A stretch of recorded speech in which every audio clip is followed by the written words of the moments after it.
Assalamualaikum warahmatullahi wabarakatuh. Selamat siang dan salam sejahtera Bapak Ibu. Masih banyak pertanyaan sampai hari ini tentang MLM, MLR, dan money game gitu ya. Sehingga akhir tahun ini saya akan menyampaikan topik MLM ini. Jadi semuanya sekarang masih dianggap sama Bapak Ibu.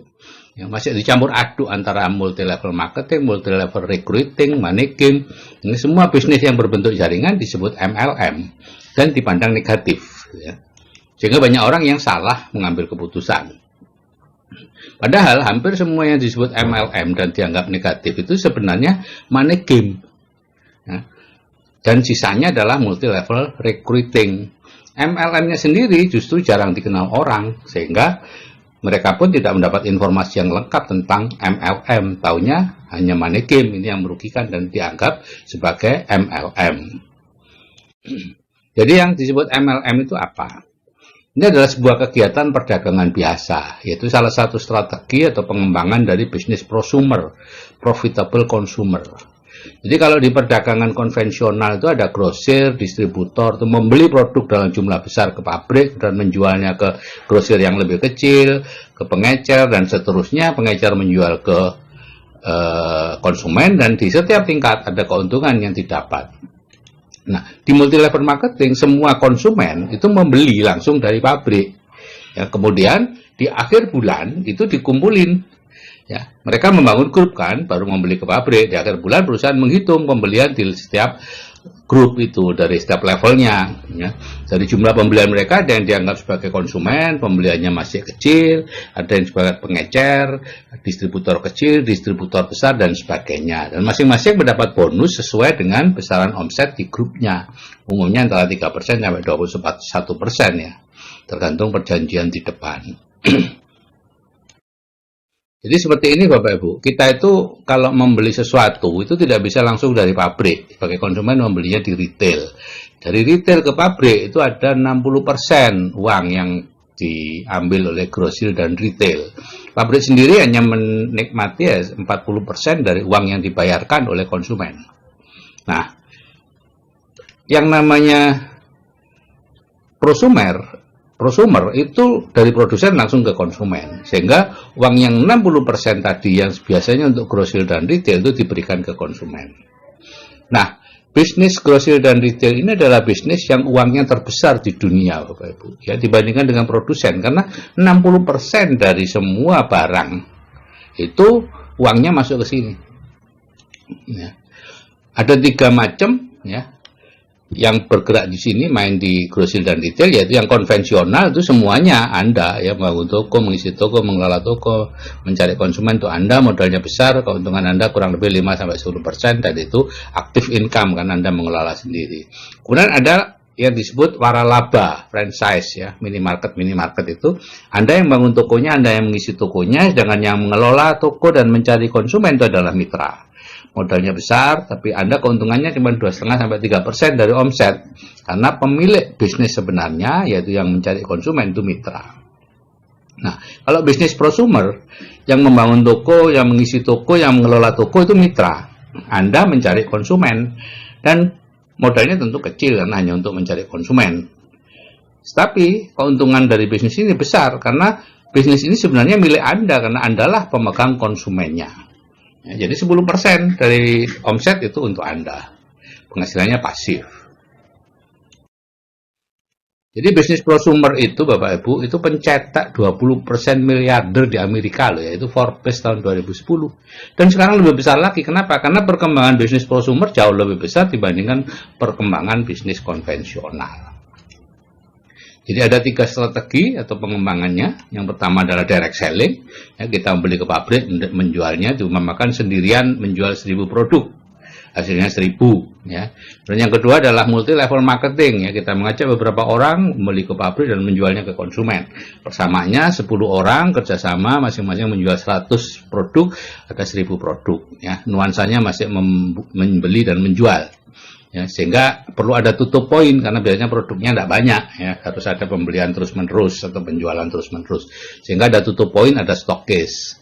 Nah, yang ketiga adalah pengembangan yang terakhir, networking ya, kita mengajak banyak orang masing-masing memakai satu produk atau produknya ya. Biasanya produknya banyak di sini Karena orang membeli hanya untuk memakai, gitu ya. Nah, persamaannya 1000 kali 1. Ya, lebih sulit untuk bangunnya, tapi lebih stabil hasilnya. Nah, 3 ini, 1, 2, 3 ini menjadi satu sebetulnya, bergabung. Ya. Satu orang melakukan ya direct selling, ya multi level marketing, ya networking, gitu ya. Satu perusahaan juga biasanya ya 3 ini ada semua di situ.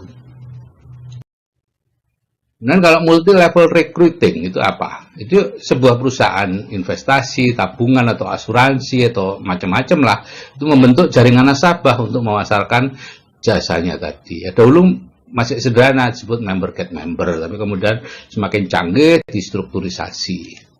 Ya, jadi anggota dibayar, ya, anggota jaringan itu dibayar berdasarkan jumlah orang yang direkrut. Ya, pembayaran tidak dilakukan perusahaan, tapi menggunakan sebagian uang yang disetorkan oleh calon anggota. Jadi uang dari calon anggota tadi dibagi ke atas, ya, sesuai dengan posisi mereka di grup. Kalau money game apa? Money game bisa berbentuk jaringan, bisa juga sistem agen. Ya, kita menyerahkan sejumlah uang dan dijanjikan mendapatkan uang atau barang atau jasa yang jumlahnya jauh lebih besar dibanding yang disetorkan. Ya, bungkusnya macam-macam, bisa investasi, umroh, hadiah mobil, kendaraan, dan lain-lain. Jadi sebenarnya uang atau barang atau jasa yang kita terima itu berasal dari orang yang mendaftar setelah kita. Ya, di sini tidak ada investasi, tidak ada jual beli sesuatu, ya, semata-mata uang diputar-putar. Jadi posisi peserta itu dalam kondisi tertipu atau dalam kondisi menipu, ya, tertipu pada saat dia sedang menyetorkan uang dan menipu ketika dia sudah menerima uang, meskipun dia tidak menyadari.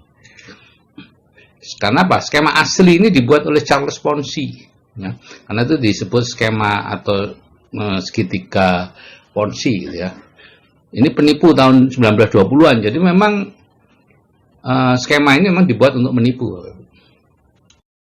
Atau contohnya ya surat berhantai itu, ya, sampai sekarang masih ada itu.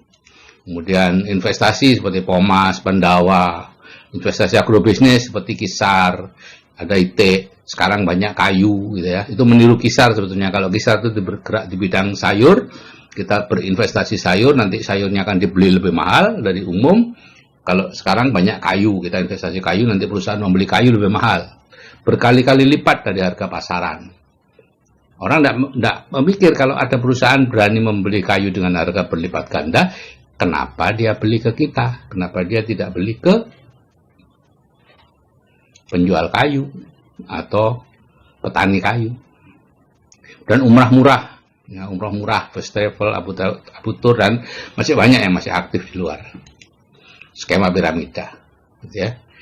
Nah, ini money gamer terbesar di dunia ini Bernard Madoff, ya, di Amerika tentunya, ya. Lahir tahun 39, meninggal tahun 2017, ya. Ini menjalankan skema Ponzi mulai tahun 60 sampai terbongkar baru tahun 2008. Dia hanya memiliki 4.500 nasabah, yaitu orang-orang kaya, yayasan-yayasan sosial, badan amal, ya, seperti Steven Spielberg itu masuk nasabahnya. Dia menjanjikan imbal hasil atau nisbah yang besar. Ya, sebetulnya tidak ada kegiatan investasi apapun. Imbal hasil itu diambilkan dari uang nasabah sendiri dan nasabah setelahnya. Jadi dia terus-menerus mencari investor. Nah, uang dari investor itu digunakan untuk membayari investor yang sebelumnya. Ya. Dan merugikan nasabah setelah terbongkar 65 miliar US dollar atau 940-an triliun. Banyak Bapak Ibu. Ini laporan anaknya sendiri, ya. Karena pada tahun 2008 itu anaknya baru diberitahu kalau ayahnya itu melakukan skema Ponzi.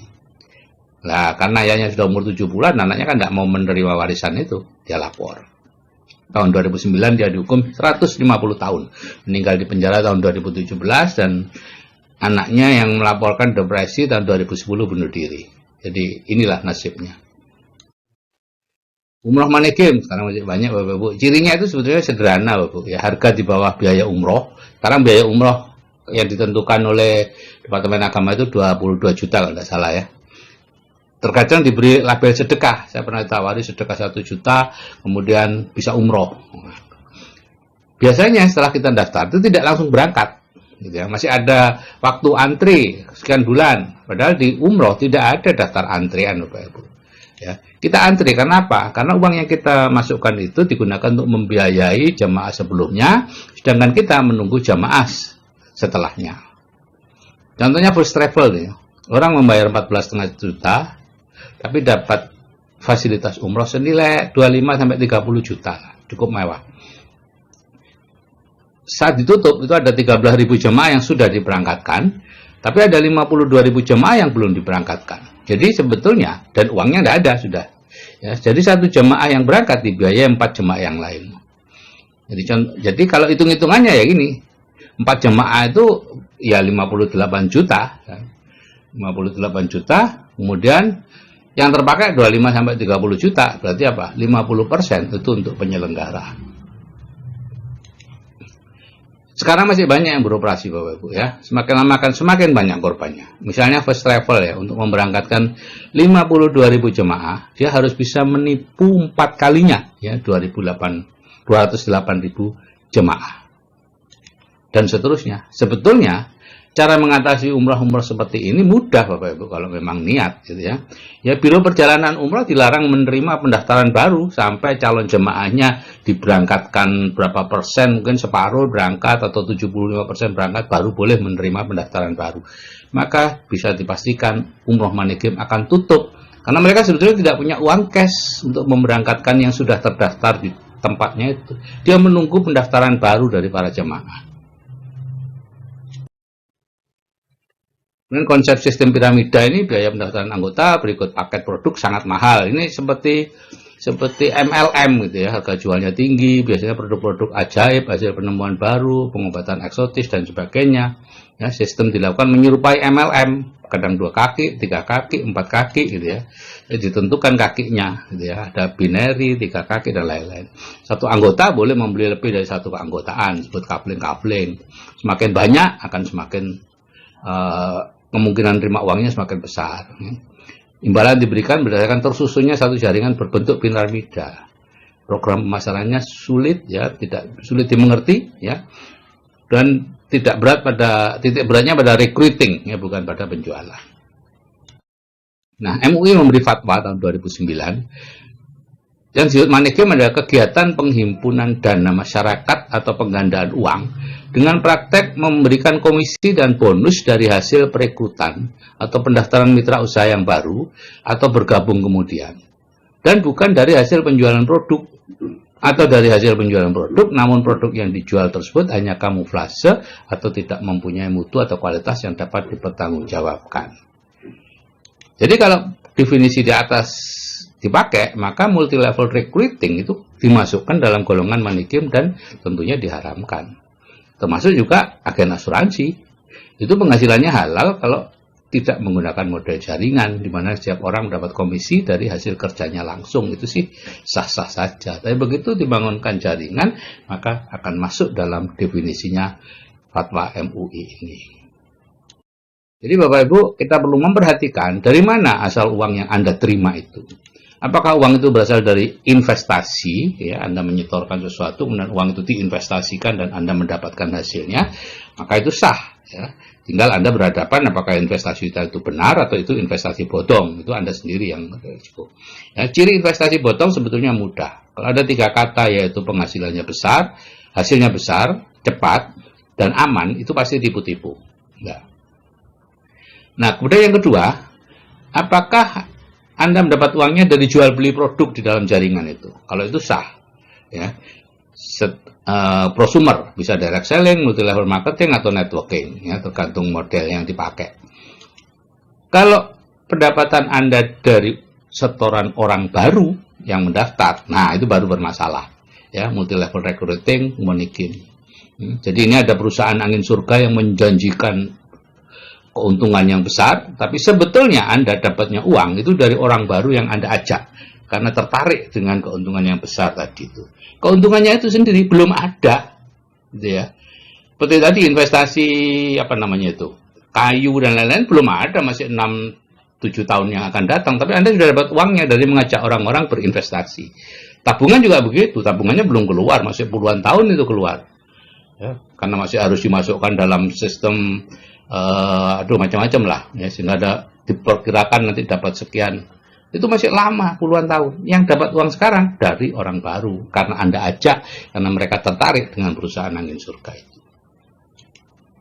Ya. Jadi hati-hati Bapak Ibu menerima uang, apakah itu haram atau halal, karena ini kita gunakan untuk membiayai kehidupan anak-anak dan keluarga kita. Oke, saya akhiri sekian. Wassalamualaikum warahmatullahi wabarakatuh. Salam sukses dari saya dan jangan salah memilih.